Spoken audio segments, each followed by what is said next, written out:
This podcast is a proud member of the Paranormality Podcast Network.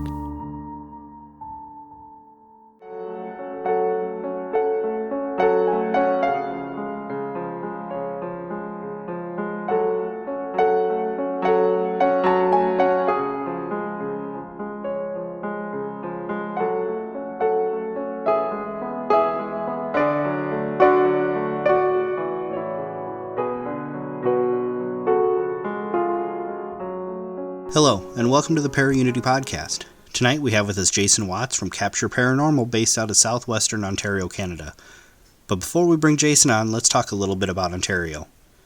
Ontario is one of the 13 provinces and territories of Canada and is located in the east-central part of the country. It is Canada's most populous province, accounting for 38.3% of the country's population, and is second largest province in total area. It is home to the nation's capital city of Ottawa, and the nation's most populous city of Toronto, which is also Ontario's provincial capital. Ontario joined the Confederation July 1st of 1867 and is led by a constitutional monarchy with a lieutenant governor and a premier. Ontario covers almost 416,000 square miles and is sometimes conceptually divided into two regions, Northern Ontario and Southern Ontario. The great majority of Ontario's population in arable land is in the south. In contrast, the larger northern part of Ontario is sparsely populated with cold winters and heavy forestation. The province is named after Lake Ontario, a term thought to be derived from Ontari Eo, a Huron-Wyandot word meaning Great Lake, or possibly Scanadario, which means beautiful water in the Iroquoian languages. Ontario has about 250,000 freshwater lakes. Getting into the ghost side of things, it is rumored that late at night on the fourth floor of the Canadian Museum of Nature in Ottawa, things move about by themselves. Native masks and artifacts have moved or rotated, and lights have been known to come on or off by themselves. Unexplained noises such as howling and cold spots have been reported in the area. Another haunted location is Regina Mundi Catholic College in London, Ontario. Built in 1963, it is said the ghost of the priest who died here when it was a seminary has been seen, as well as that of a janitor who hung himself in the building. Legend has it footsteps have been seen on freshly cleaned floors, and black apparitions show up on security cameras. Last on our list is the 1901 Grand Theater, with a story and a ghost of that of the original owner and theater magnate Ambrose Small. On December 2nd, 1919, Small put $1 million into a bank account and took his wife to lunch, but after that, no one ever saw him again. Several weeks afterwards, a theater night watchman saw Small entering the theater, and the ghost is still believed to pay occasional visits. The mysterious disappearance has never been solved. Now, help me welcome to the ParaUnity podcast, Jason Watts, for a first-hand look at some great haunted locations and some insight into the science of paranormal investigations used in Ontario, Canada. Jason, how are you doing tonight? Very well. How are you? I am doing fantastic. Thanks for being on the show.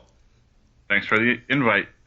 Yeah, hey, what got you interested in the paranormal? Actually, it started when I was just a kid. I don't recall the exact age. I lived in a townhouse with my mother, and one night just kind of woke up and sat up in bed, and it was still dark out, stuff like that. Kind of had a weird feeling. I don't know. You don't really recall the type of feeling stuff as when you were a kid. At least I don't anyways, but kind of sat up in my bed, and then all of a sudden my bed started to shake, like quite violently, not to the extent of like the Exorcist movie or anything like that with Reagan, but it vibrated, I could say. But at that point I yelled for my mother, who came running down the hall, and as soon as she got into my room, it stopped. And so that kind of freaked me out and started my whole fascination with the paranormal and trying to figure out what that was and what happened. Actually, it wasn't until my early 20s, my mother, I kind of brought up the story and, hey, remember when this happened, blah, blah, blah. And she said, oh, yeah, I do remember. And as I was coming down the hall, I saw a green light come out of your room and go down the stairs. And so that kind of, it was an interesting little tidbit, which I never knew until I was older. But after that incident, it kind of kickstarted my fascination with the paranormal and reading about ghosts and things like that. Of course, going into later years, listening to like Art Bell on the radio, Coast to Coast AM, things like that. Yeah, it was just basically anything paranormal. I was kind of into, whether it be ghosts or UFOs, things like that. Um, yeah, so that initial thing kind of kickstarted it for me. Very cool. Yeah, that would that would definitely send a chill up my spine to have Mom come back later and be like, "Oh yeah, there's this green light that came out of the room and went down the stairs." Yeah, like why didn't you tell me that before? Like, Yeah, exactly. Yeah. Well, you were saying a little bit about looking at UFOs too. I mean, does your team investigate UFOs and appearances by those too? no, we didn't get into that kind of field. That was more of kind of I've had one or two kind of weird things happen in that kind of field, but um, it's kind of hard with that kind of stuff. But Capture Paranormal is basically just dealt with hauntings and spirits and doing residentials and trying to help people who are having issues with it and trying to figure out and debunk, like what usual kind of ghost hunting teams do. Sure, absolutely. Well, tell us a little bit more about your team. So basically, after the ghost hunting shows got popular, Ghost Adventures, things like that, I was really into Ghost Adventures for a time, and so I just thought to myself, I want to kind of do this. I want to do what these guys are doing. It looked really fun and things like that.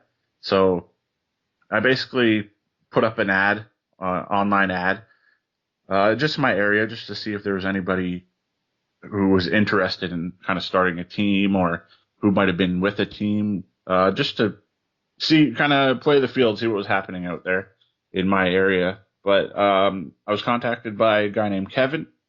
He was with a team. They were kind of networked, so they had a kind of a home base in Oshawa, Ontario, and then he was part of kind of the lead of the Southwestern Ontario section, and then they had a more northern section.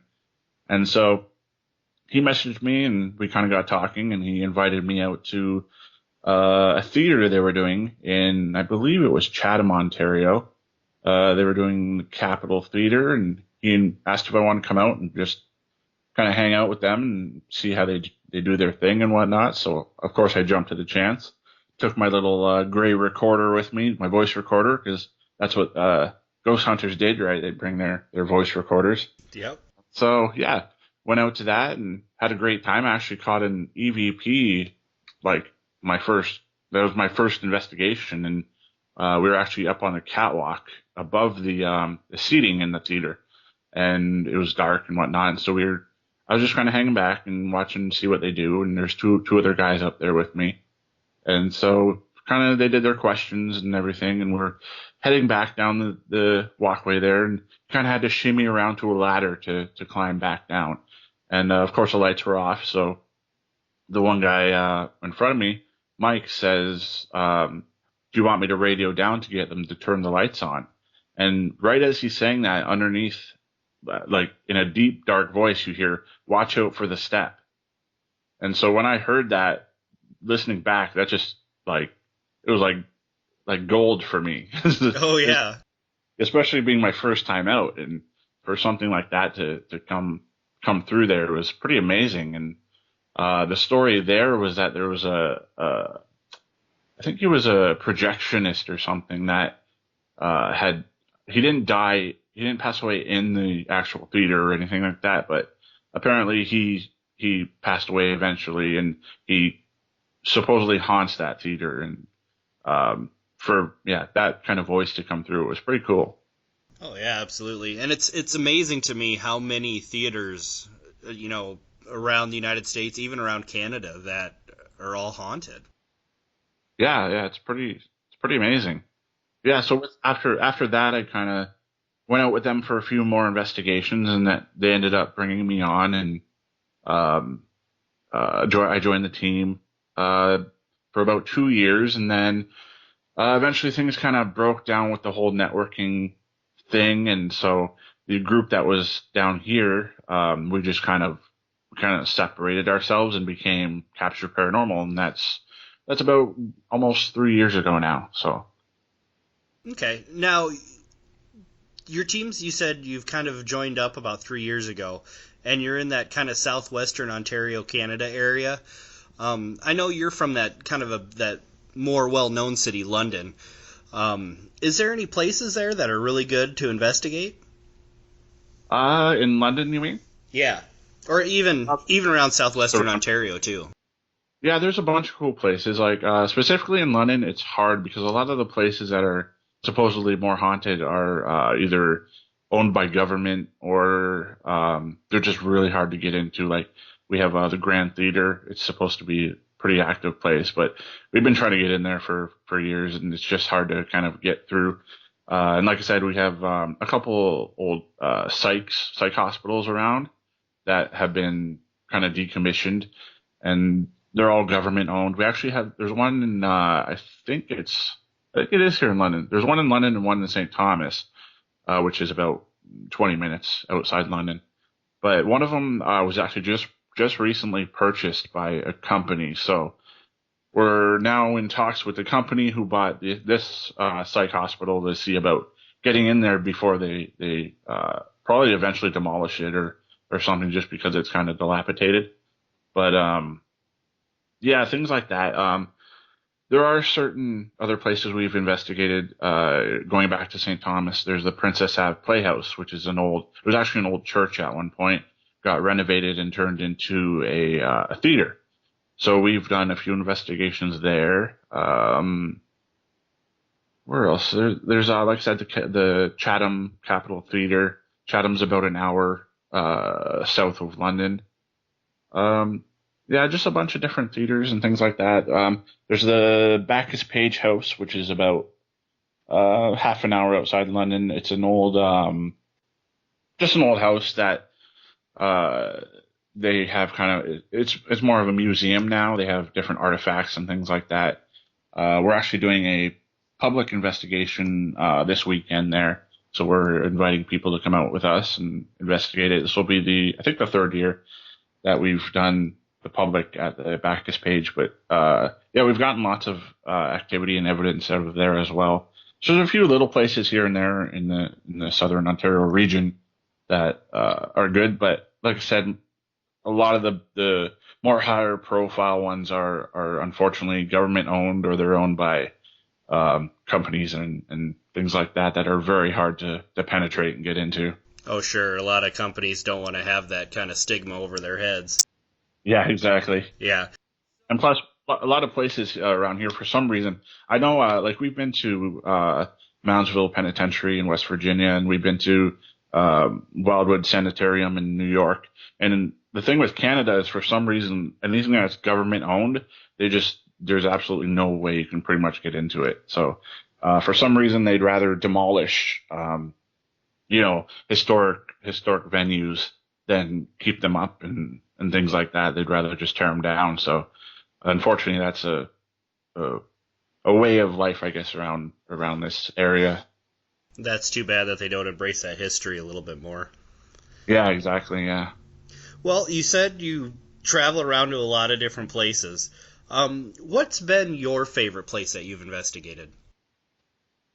I'd probably have to say Moundsville was really cool just because of it was so huge and things like it was a giant prison. Like, who doesn't want to play around in a giant prison, right? Yep, exactly.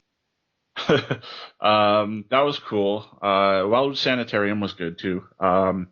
Locally, I'd probably say that we've had a lot of good activity from the Princess Ave Playhouse in St. Thomas, which I spoke of. We actually had I was up on the catwalk, or sorry, not the catwalk, the balcony looking over. I was on camera, and one of our investigators was sitting on the stage on a chair.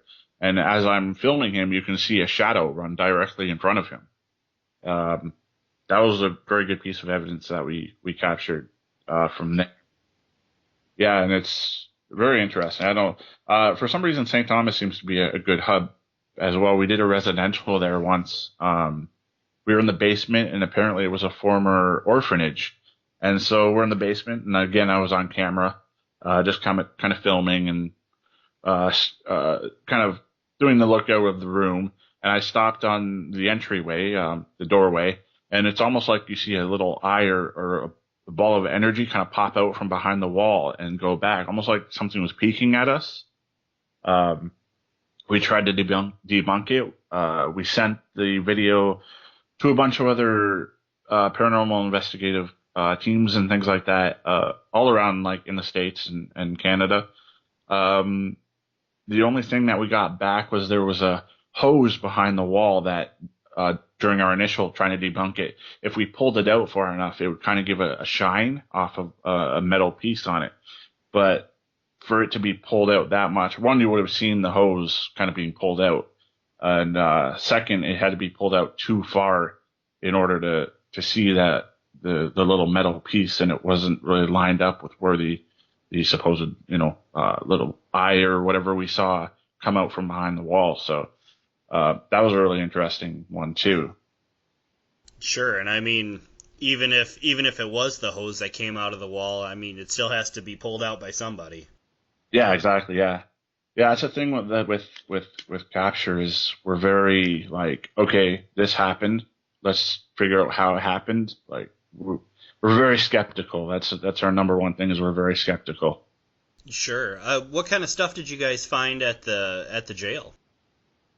That night I don't think we really got anything. We actually there's a funny story. We were on one of the tiers going in and out of the jail cells, and again I was on camera. And the one investigator was taking pictures on his camera, and then when we got back and everything, he was going through his pictures, and he sent us the one where it looks like there's a shadow or something standing directly behind me, and so we're like, oh my god, this is like the Holy Grail, like we caught an actual figure in a photograph, and so we sent it to a bunch of people again, kind of what we do. There was another guy with us, another team member, and I guess just at that point he had come out from behind one of the cells behind me, and just the picture was just perfect. And so we were able to finally debunk it and say, okay, we actually sent a picture of the investigator to one of the guys we were talking with, and he kind of did the whole measurements of how tall he was, well, and things like that, and we were able to say, okay, it must have been him, and we reviewed, set the camera clips and everything so that everything could be set up just the way we kind of did it, and yeah, so it ended up being the other investigator, just perfect timing, coming out of one of the cells behind me as the picture was taken. Well, it's neat that you guys are able to debunk that stuff as well as you have been. Well, yeah. Well, something like that, like too, you're like, oh my God, we finally got something, like something of substance, and your adrenaline gets going and you're so happy, and then you find out, okay, well, yeah, that's this guy, or that's debunked. It's like, but it was fun at the time. So, when you guys are doing all these investigations, what's kind of your favorite piece of equipment that you use? We try to keep it pretty basic. Like we just use like camera, audio. We do K2 and Mel. Basically the only other thing we do Spirit Box too, once in a while, but some of the other team members aren't too fond of the whole static thing, so it doesn't get used too often unless certain team members are together. But one thing we've been using pretty much since we formed Capture was it's actually a phone app, which you can't really take anything with merit in a phone app or something like that. But it's called an Echo Vox. So basically, the idea behind it is it spits out different syllables, and the idea is spirits can manipulate them to form words. And since we've used it so long, like we've kind of almost learned, like you learn when you're getting something and when you're not. So we could sit in one investigation for half an hour using it, and it's just spitting out random things. You're not really catching anything of relevance or anything like that. And of course, there's pareidolia, where your mind is looking for something like to hear or see, right? So Yeah. Well, and that's just about every investigator has that as they walk into a place. Exactly, yeah, because you want to find something so bad. But with the Echovox, like I said, we use it in our episodes for our videos, more as entertainment, but it's we've had some very interesting things come through, like our names and our like pretty much all of us have had our names come through. But we've also had you can hear like the way it spits out, it's almost robotic, but certain things you can hear like it's almost underneath what we're supposed to be hearing, and whether that's like because basically the phone is picking up the words or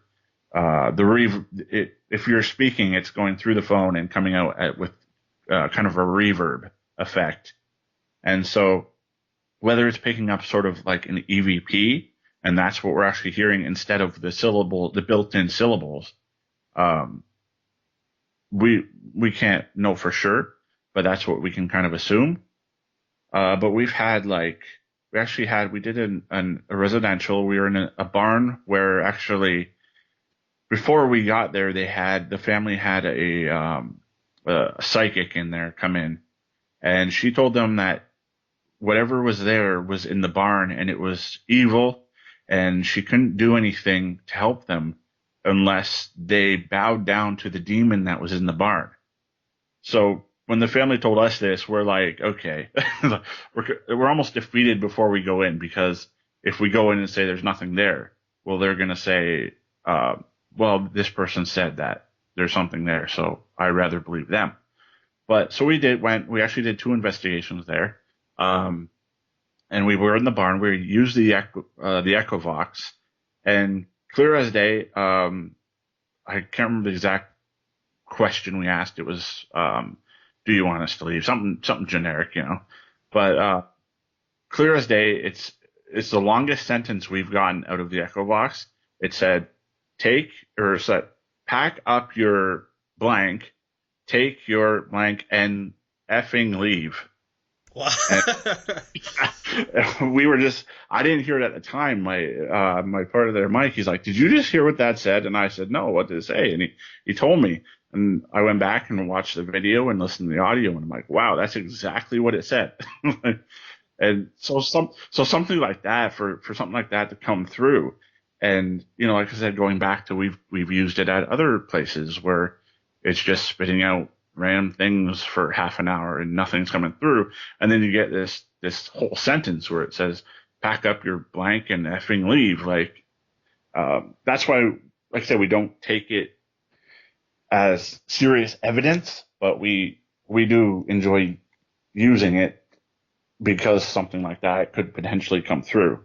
Well, and even with that, I mean, no matter how it's pulling off signals, even, like with the spirit box and stuff, anytime you get something that's going to be using profanity at you, you Yeah. have something coming through at that point, because you're not going to hear that just anywhere. Very true. Yeah. So there's, I was thinking about this as you're talking about your spirit box and how some of your team doesn't like the sounds of it. I don't know how much reading you guys do, and I know I've spoke about this quite a few times on the show already, but down here in Colorado, there's a team that's been doing a lot of research and doing a different type of spirit box session where one person actually takes the noise canceling headphones and a blindfold, and they blindfold them one person, and they put the headphones on them and plug it actually into the spirit box and turn it up. So just the one person has to hear the static. Right. But the people ask the questions just out loud like you normally would for any type of EVP session. And Right. the person that's listening in can't hear anything, can't see, who's talking, when they're talking, anything. Their whole job is to listen. And anytime they hear a word or a phrase or a sentence or anything, they just say it out loud. Oh, that's actually a good idea, because then you can kind of or you can kind of, if you're saying, "What is your name?" and then the person on the headphones says, "Oh, I heard Bill," it kind of corroborates with the whole idea of it, right? Yep, exactly. And the whole point of the person with the headphones is they don't try to figure out what was said. They just kind of zone into it, and just anything they hear, they just say it out loud. Yeah, that's a great idea, actually. I know I think actually Kevin, one of our investigators, I think he just ordered some type of spirit box where it cancels out all the static. It just pulls up the words or the sounds. Um, I think he was just talking about that the other day. Yeah, I'm not sure. I can't remember exactly. It was off online somewhere, but supposedly that's what it does is it just cancels out all the static. But Yeah, that's the hardest part about those spirit box sessions is listening to the whole yeah, time. right. But I have to be honest though, because our team tried doing that different version, and the guy that actually had the headphones on, he did it twice that night when we were doing our investigation. We were getting great responses. I mean, it was literally like we were having a conversation with a person until they decided to. You could actually see the personality of the responses change, and it went from kind of being happy and playful with us to kind of like, all right, I'm irritated with you, you need to stop. And it literally said that, we asked, well, do you enjoy the fact that you're scaring these people? Because the daughters are really scared. And as soon as we said it, he said yes. And it's like, well, that's not very nice. And it's like, well, you can leave now, goodbye. And Oh wow. it's like, okay, well, I guess we're done talking to you. But Yeah. but yeah, I mean, it's worth a shot to try. It's called the Estes Park method. So Okay. if you guys want to look it up and see what you think, or maybe it doesn't work for you guys, maybe it will. Yeah, for sure. I like that idea actually. Sure. Well, do you have any kind of tips or tricks that you guys kind of use to help get a little bit more responses? Um, Not really per se. We just like I said, we try to kind of just try to keep it basic, and if something's going to happen, it's going to happen. Um, Not super like I know for me personally, I'm not super techie or anything like that. So besides the video editing and the music and everything I do to put into the episodes and whatnot and the podcast. As far as like during the investigations, like I said, we just kind of keep it basic and see what happens. Sure. Well, and we've talked a little bit about your podcast. I mean, I know you're on Facebook, you're on Instagram, you have your YouTube channel, Yeah, and then you have your podcast. It's called Capture Paranormal Podcast. yeah. And I'll put links to all this stuff on the show notes for this as well. But you're telling me, you gave me a phrase I hadn't quite heard yet, but you said para-nerd talks? Yeah, yeah. So basically, we do it for the podcast as well as a video version for YouTube. So basically, we'll have some topic ideas. So we'll come up with say EVP, photography, and alternate dimensions, and we'll throw those up on our Facebook at facebook.com/capture paranormal. All the people on our page vote on what they want us to talk about. And whatever wins that poll, we make the podcast and the video, and we call it Para Nerd Talk. I love that. That is great. So you talked a little bit. You said you had a public event coming up here soon. Can you tell me a little bit about it? Yeah, well, since we started Capture Paranormal, we do kind of public events. We've done the Princess Ab Playhouse in St. Thomas. We've done it at the museum in Sombra, Ontario, the Sombra Museum. And then we've done a few years at the Bacchus Page House Museum, which is in Wallacestown, Ontario, which we're doing. I think they want to do it a few times this year, so we usually do it around Halloween for all of these events, but this year the Bacchus Page wanted to try it out a couple times, so we're actually this weekend, which we're going to be doing the public events. So we basically have people come out and they buy tickets, and which helps us with our website fees and podcast fees and things like that. They come on out and we do a little introduction and introduce them to the gear that we use, and then we go out and to the venue and do an investigation, and they get to use the K2 and the Mel and everything like that. And it's just a fun night, basically, for people to come out and have a good time and kind of get into the ghost hunting game. Sure. What's the cost of the tickets? It kind of varies between whatever the venue kind of wants. For the Bacchus page, they're doing $25, and you get some light snacks and beverages, and yeah, you get to come out and investigate. Yeah, we just did one with our group here about a week ago, so it turned out really well. Also, They're pretty fun too. We've had instances too where we're going back to the Somber Museum one, where the one night we did it, we believe something actually came with one of the guests, because she started we were running the Echo Vox and the Spirit Box and things like that, and she started hearing things relating to her. So then it turned into, okay, she's hearing the name of this person, and she's asking them questions related to her, like just personal, and she's getting answers back. So instances like that where a guest is actually essentially bringing something with them, and it's not necessarily from where we're investigating. It's more personal. well, I bet that really kind of heightened her senses for the night. Yeah, definitely. Yeah, I caught up with her afterwards to do a little quick thing for the podcast, just to see what she was feeling, and she was just kind of amazed, and she couldn't believe it, and she was asking what we were using, and I told her. She's like, "Oh, I'm going to go buy this now. I gotta figure this out and see," just because it was so personal for her, and it was, yeah, she was shocked. Yeah, it's almost like having like one of those medium sessions. Yeah, yeah. That's crazy. Well, what's some of the other stuff, since you guys you're doing that public event at the Bacchus page? What's some of the claims to the place? Basically, it's just been around for a long time. I think it was used during one of the wars as kind of a safe hub or something. I know there's a lot of casualties on that land.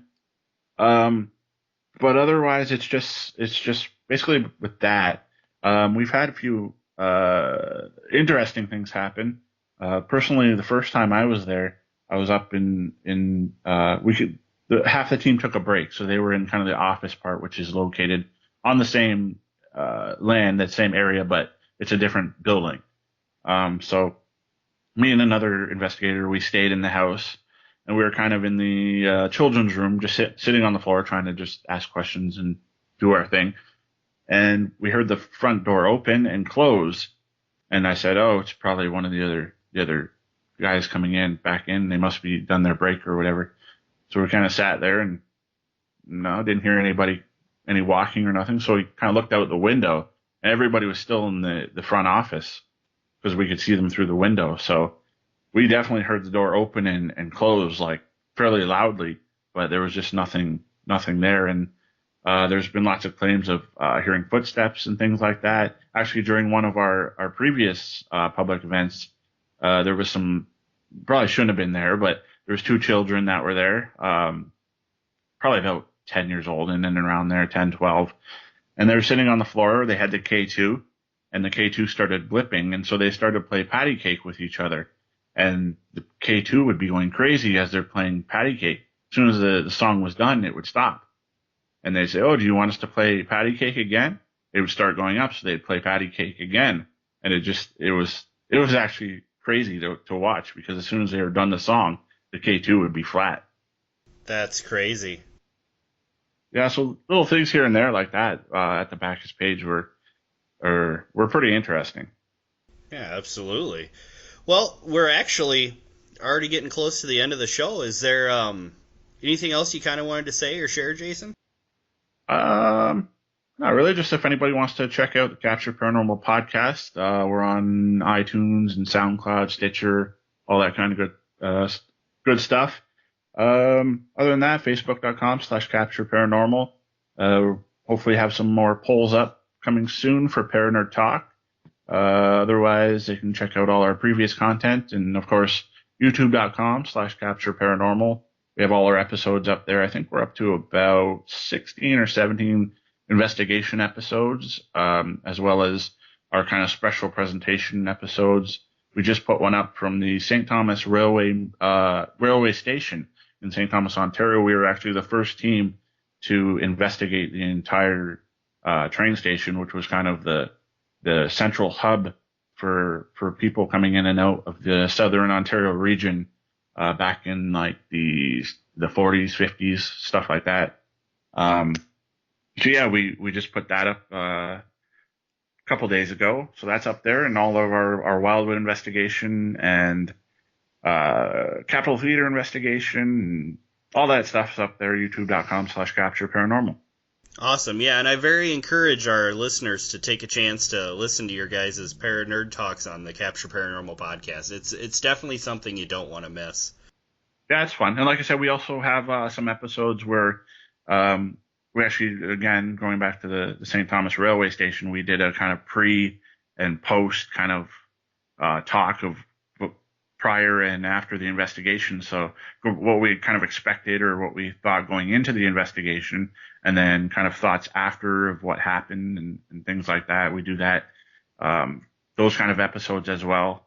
So in addition to we don't really have a set format. So in addition to the Para-Nerd Talk, we have the investigation thoughts, and we have a interview episode up there with her name's Cindy Sowers. She was actually featured on, I think it was haunting show on Travel Channel. I can't remember the name off the top of my head, but she had a show on there. So we did a quick interview with her, and just different things like that, anything relating to the team or paranormal in general. Yeah, it sounds awesome. Well, Jason, I appreciate you taking the time tonight, coming all the way down from Canada to share a little bit about what goes on up there. No problem. I appreciate it. Thanks for having me on. Yeah, you have a good night, Jason. You too. Yeah, bye-bye. Thanks again to Jason Watts with Capture Paranormal for being our guest today, and thanks to all of you for tuning in. Please take a minute to give us a review on iTunes or whatever directory you listen to us on. It means a lot to us, and we want to hear your feedback so we can help make our show a little better. My name is Brandon, and you've been listening to the best place to bring our paranormal teams a little closer together, the ParaUnity Podcast.